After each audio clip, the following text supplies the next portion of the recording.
Well, man, you need to just rest, you know. Yeah, I think after this podcast, I am going to go kind of lay down because I've been sitting here sweating the whole time and I'm not doing anything. I feel like I'm going through menopause. This case should never have come to trial. I don't think it's fair to call my clients frauds. Because one time I turned into a dog and they helped me. Thank you. Your Honor, we would like to withdraw our plea of not guilty and enter a plea of guilty. This trial is a travesty. It's a travesty of a mockery, of a sham, of a mockery, of a travesty, of two mockeries, of a sham. If we are to have faith in justice, we need only to believe in ourselves. And the truth shall set you free! How do you plead, guilty or not guilty?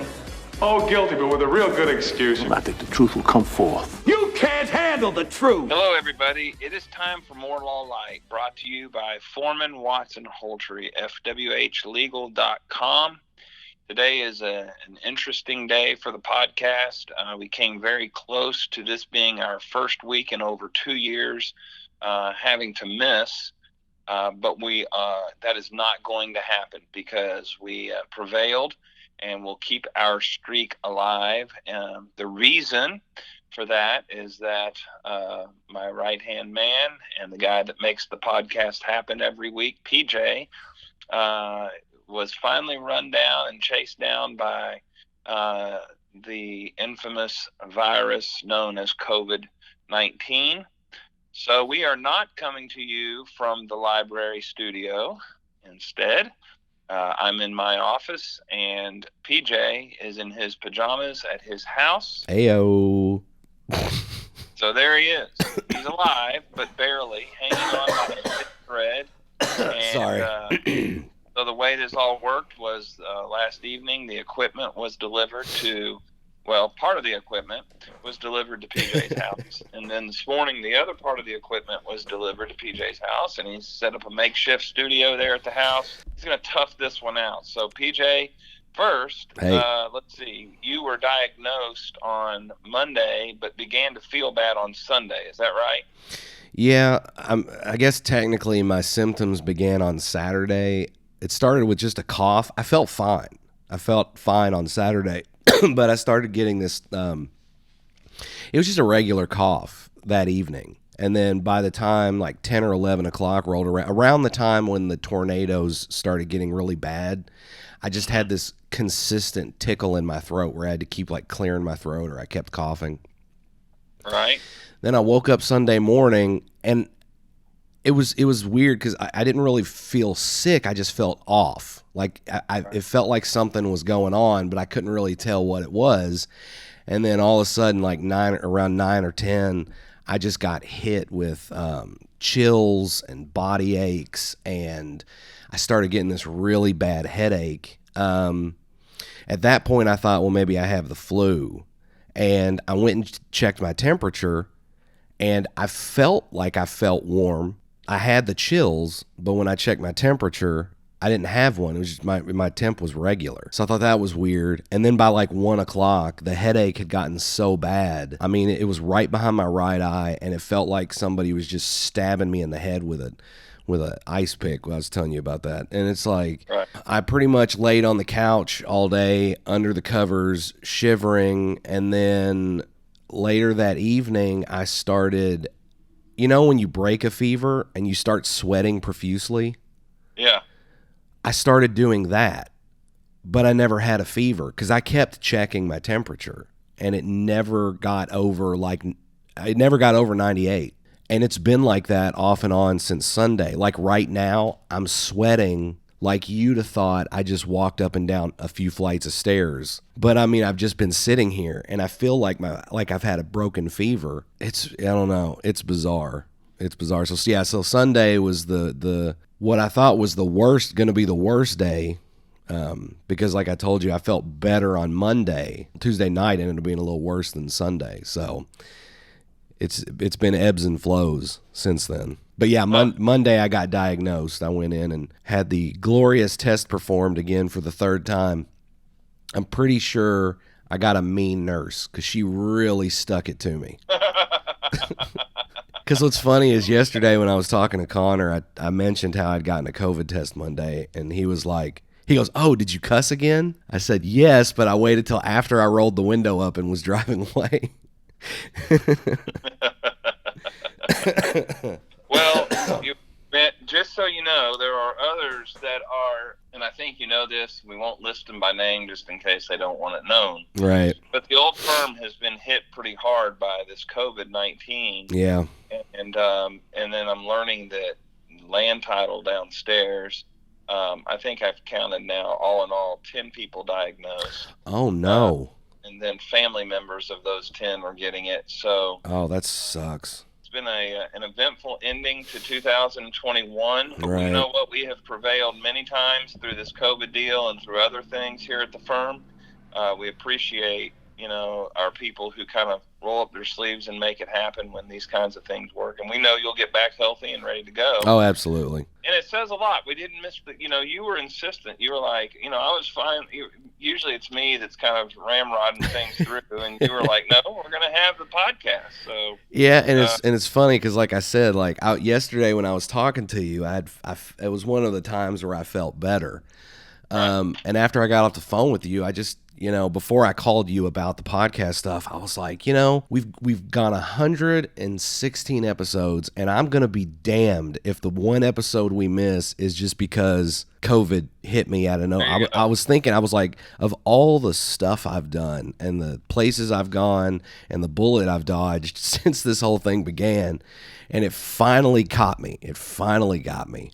But I was like, you know what? I am not going to not do the podcast just because of this. We're glad you twisted my arm. And we're into it. Now, just because we're doing it this way doesn't mean I have forgotten what I had in store. Oh, I know. Okay? I thought about that. Yeah. So I am prepared so what we're doing is we'll have it. Are you okay? Are you alive? Yeah, I'm still here. This may be my last podcast, but I'm still here.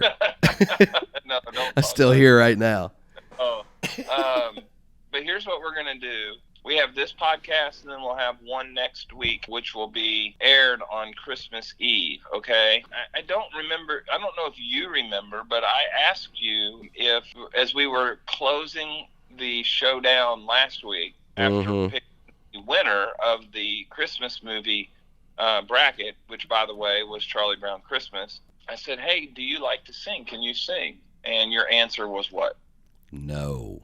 You cannot sing. Not only can I not sing then, I definitely can't sing now. Okay. Well, it's not as bad as what you may think. Now, I've got a little trick rolled up my sleeve, but I won't reveal it quite yet. Okay? All right. But what I did was to keep the number one, people like these brackets. And number two, let's confess, we miscalculated the Christmas movie bracket, right? Just by a couple weeks. Yeah. So, but we want to keep the Christmas theme, and the bracket thing keeps a lot of people, listening, and they participate. It's kind of an interactive type deal. So I threw about 40 Christmas carols into a hat, and I pulled 16 of them.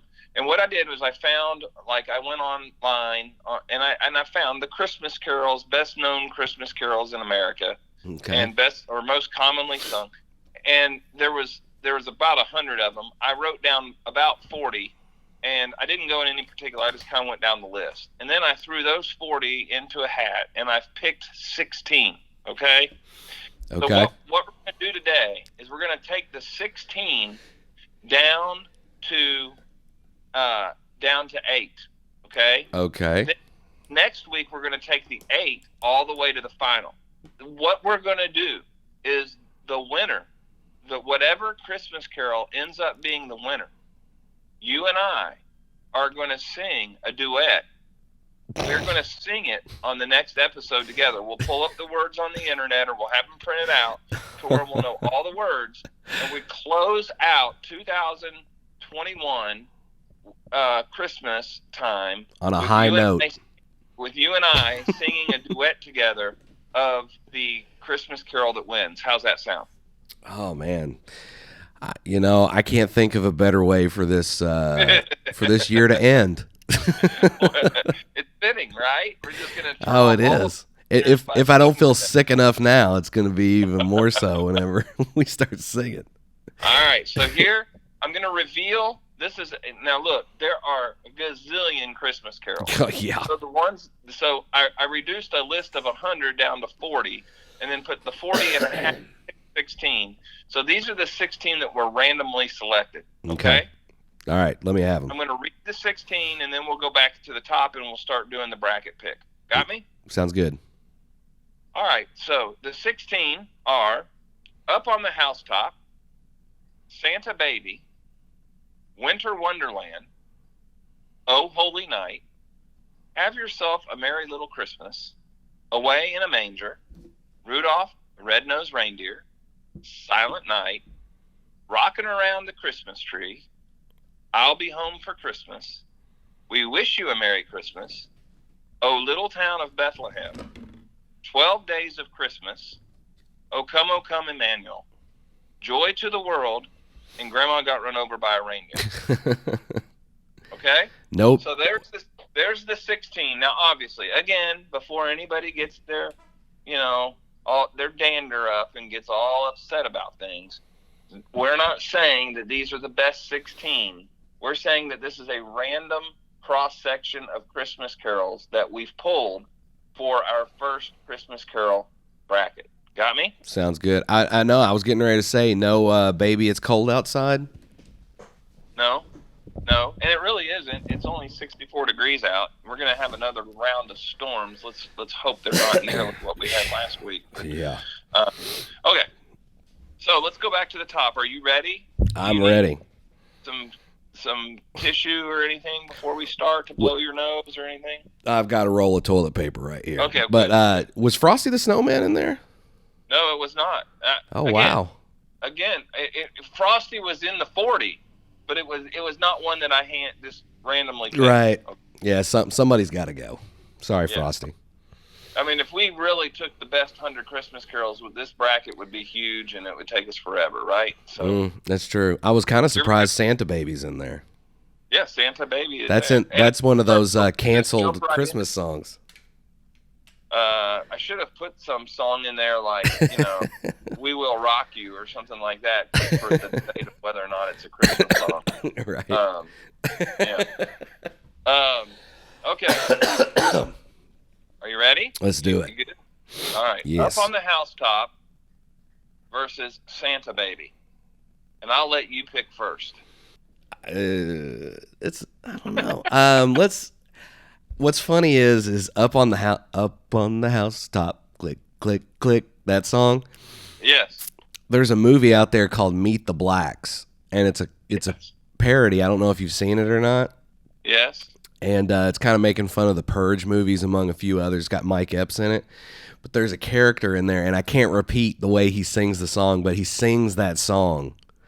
But he changes the lyrics to something extremely vulgar. And I laughed so hard, and it was so funny. I've never forgotten it. So every time I think of that song, I think of that part of the movie. So I'm probably going to go with that, only because Meet the Blacks, it's made that song memorable for me because of how hilariously it was used in that film. And I mean, I do like the Santa Baby thing, but at the same time, I don't know. That's one of those, like, I'm not saying I agree with cancel culture, but that is one of those weird songs where it's like this mom trying to hook up with Santa Claus. Yeah, right. So yeah, it's scandalous. Yeah, so it's a scandalous song. Yeah. Now, I mean, if my mom was hooking up with Santa to try to get me some better gifts, I probably wouldn't complain. But it's still a weird song. So I'm going to go with Up on the Housetop. Okay. All right. So your vote is, and we have, if we have a disagreement, we may be kind of because we have no way to solve the riddle. And so we'll have to figure that out because I'm sure we'll disagree on some of these. Right. But I'm with you on this one. I like Up on the Housetop. It's a cheerful song. Santa Baby is scandalous. It's kind of swanky. Up on the Housetop, click, click, click. Down through the chimney comes old Saint Nick, and it's just kind of a cheery song for me. Right. And so I think that I think I'm going to go with Up on the Housetop. And we won't upset the apple cart right here at the beginning, but Up on the Housetop is going to get our pick. Okay. Sounds good. All right. Yep. Okay. Next one is Winter Wonderland. Walking in a winter wonderland. Sleigh bells ring. Are you listening? That song. And Oh Holy In the Night. land, snow is glistening. Right. Okay. Hey, you're sounding better. I think this is making you feel better. I think COVID may have helped my pipes. I think that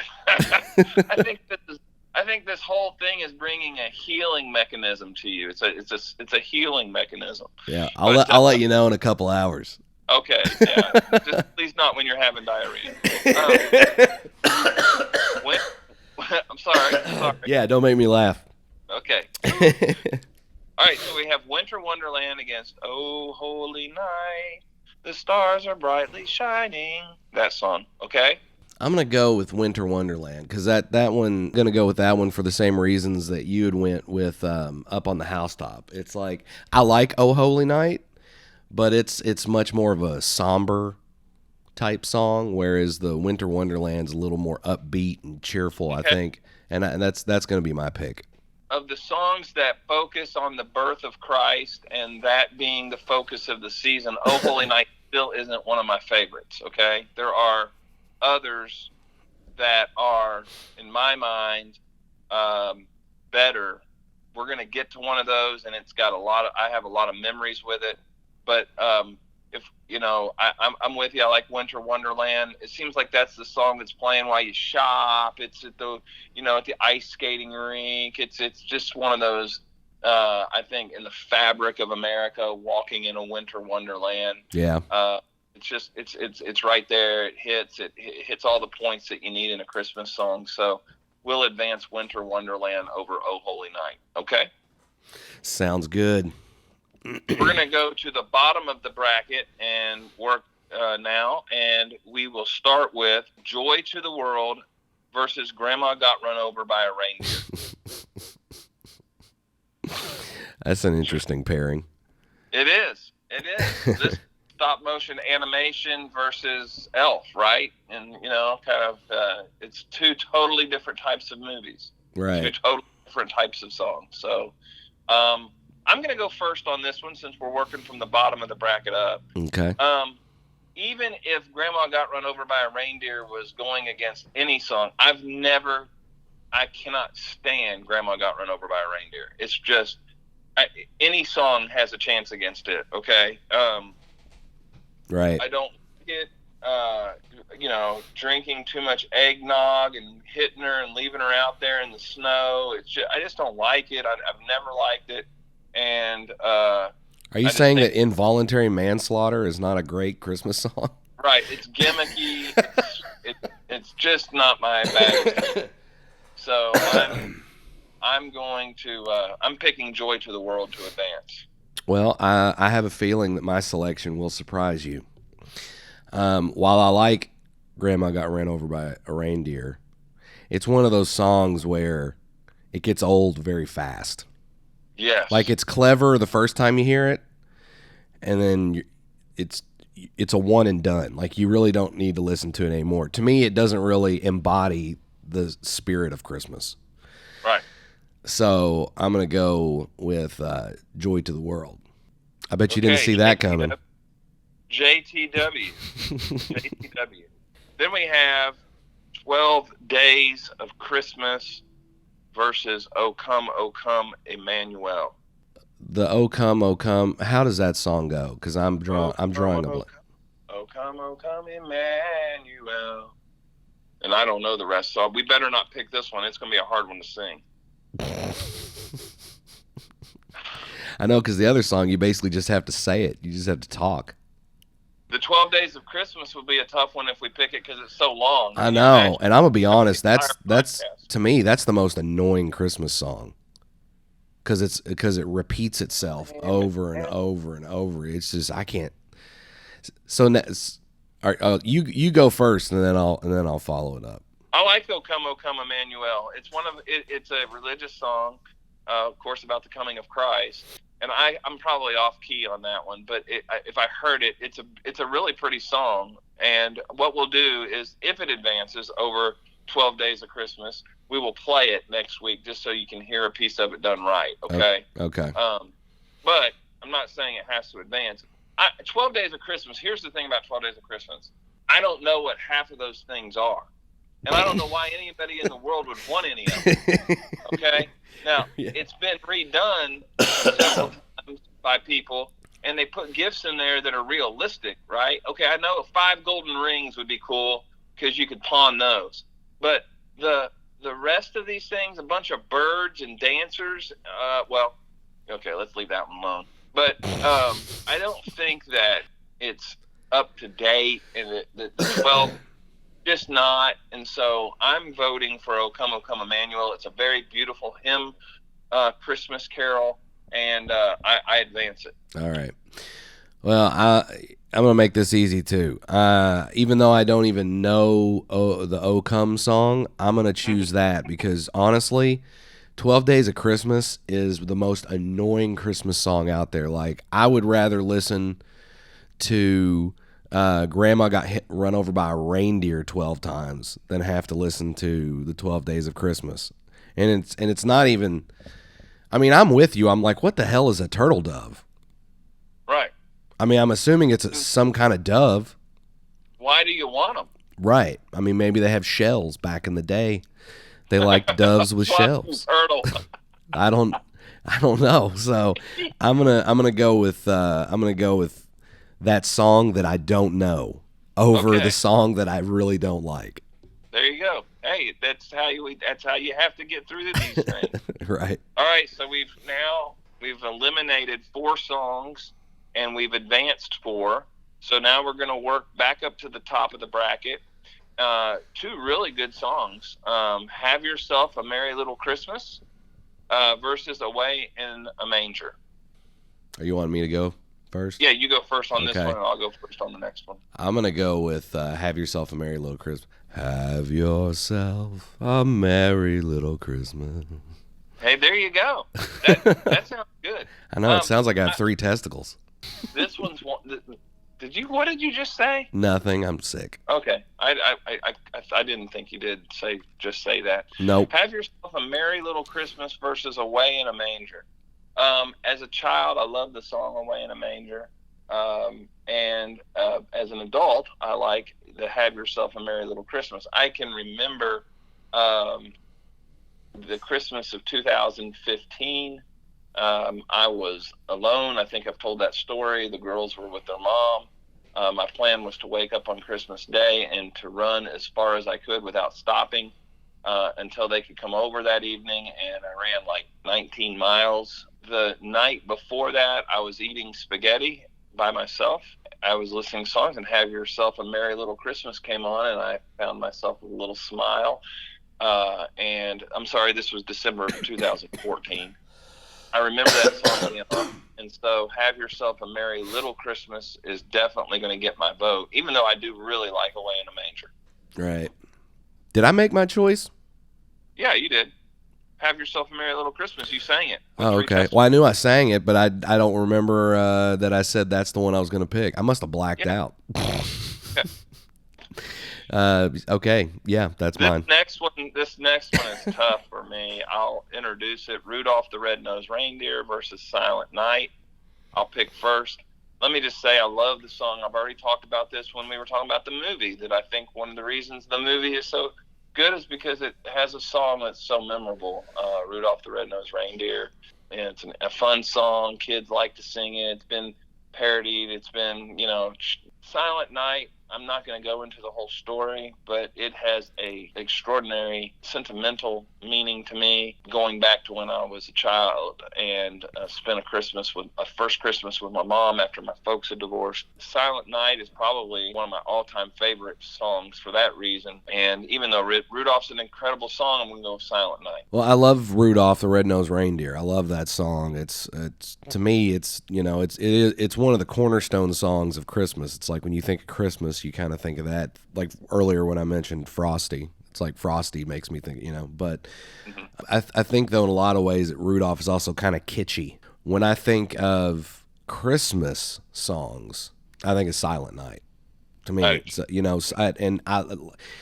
earlier I mentioned one of the songs being very somber versus the whole happy, upbeat kind of a thing. And obviously this is the same situation. Rudolph's very upbeat, Silent's much more somber.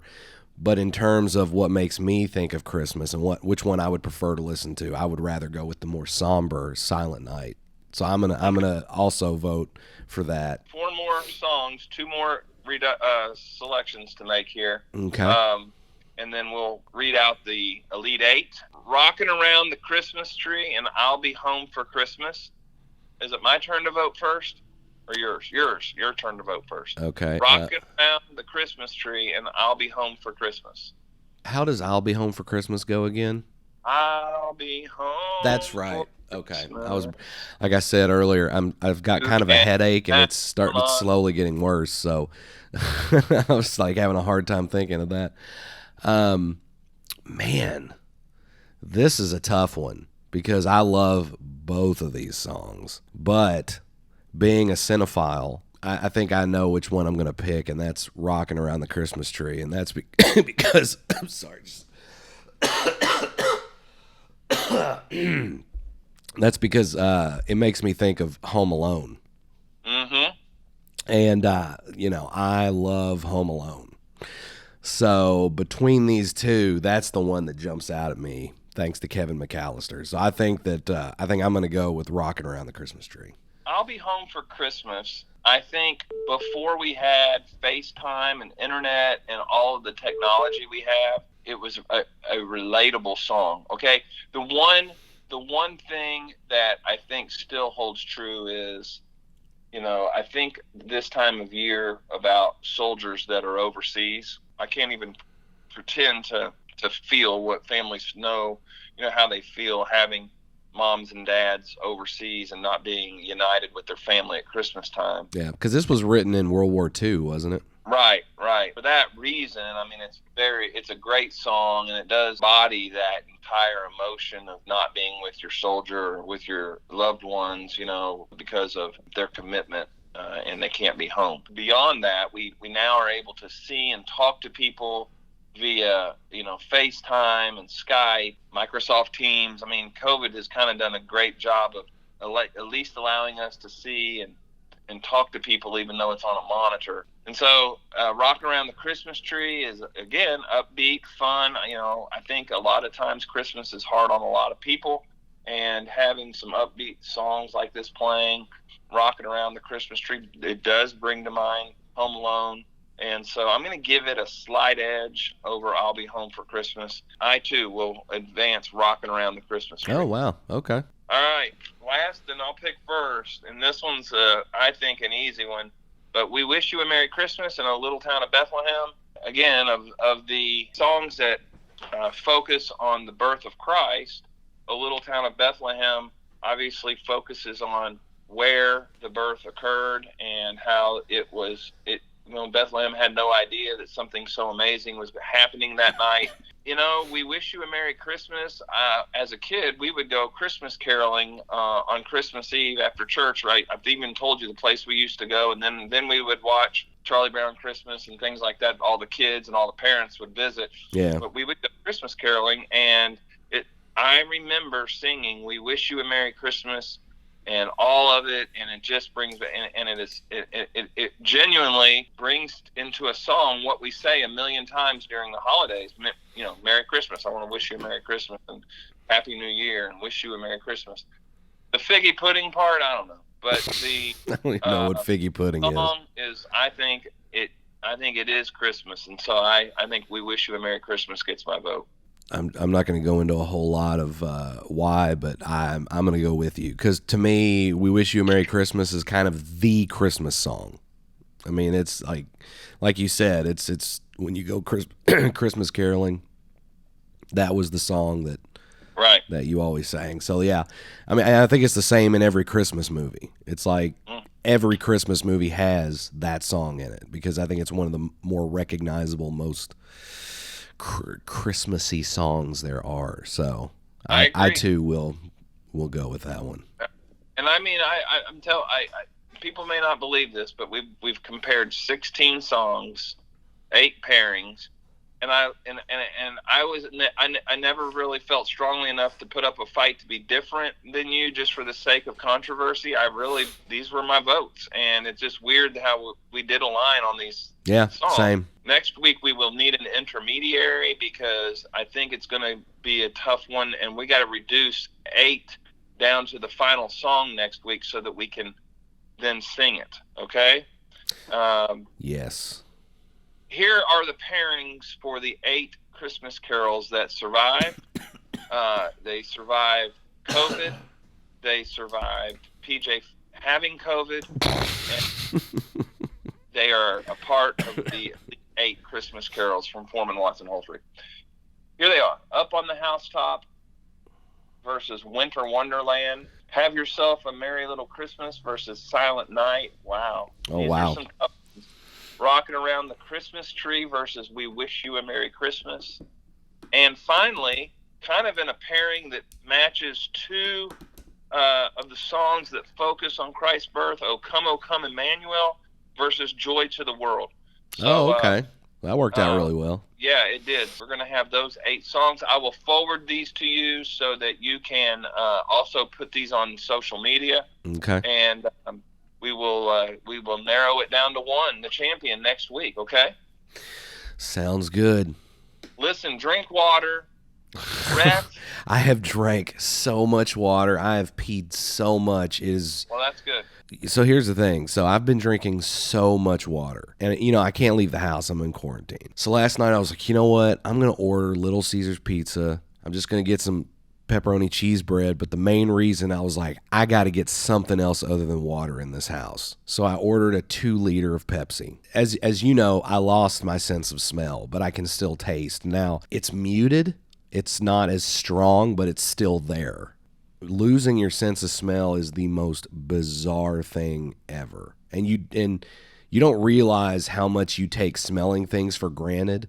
I mean, obviously nobody enjoys smelling a fart. Well, most people don't. I'm sure there's some weirdo out there somewhere who does. But regardless, like every time if you look at something that looks tasty, you want to smell it. And like right. I keep doing that. Like I keep trying to smell things and then I can't, and I'm like, oh yeah, that's right. I don't have a sense of smell. So you really start to miss that. And it's kind of depressing. But I say all that to say this. So I order pepperoni cheese bread and a 2-liter bottle of Pepsi. The door dasher comes up to the door and she just stands there at the door like she's waiting for me to open it. And I'm standing on the other side looking at her through the window with this mask on, and I had to say, oh, I actually do have COVID, so you don't want me opening this door. And so she kind of went, oh, yeah, okay, and then laid it down on the ground, and she turns around and walks off, and I wait until she gets to the end of the walkway, and I open the door and I look down, and there's just the pepperoni cheese bread. And I go, hey, did you not grab the 2-liter bottle of Pepsi? And she turns around and looks at me and she goes, oh, yeah, I didn't see that on the list. And then turns around and starts to walk away. Well, I went, okay. And then she turns around and she goes, yeah, you could probably call Little Caesars and they'll refund you the money for that. And then she got in her car and drove off. I wanted to say, how about you do your job and you go get it for me? Because the thing is like on the ticket on the box, it clearly showed there were 3 items because I also got some dipping sauce. So it was on that list. It was in the email notification I got, and it was in the Your Drivers on Their Way DoorDash tracker app thing that they have. It tells what the items are. I got really angry, A, because she lied to me and I tipped her, but also because I was really looking forward to something other than water. Like that was the main reason I ordered this. Do you need us to bring you a 2-liter? No.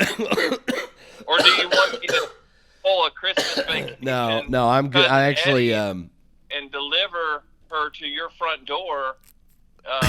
No. There is an upside to this. I mean, she was kind of rude about it, I felt.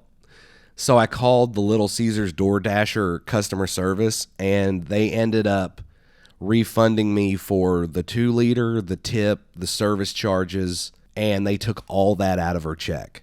So her check was going to be like -9 something.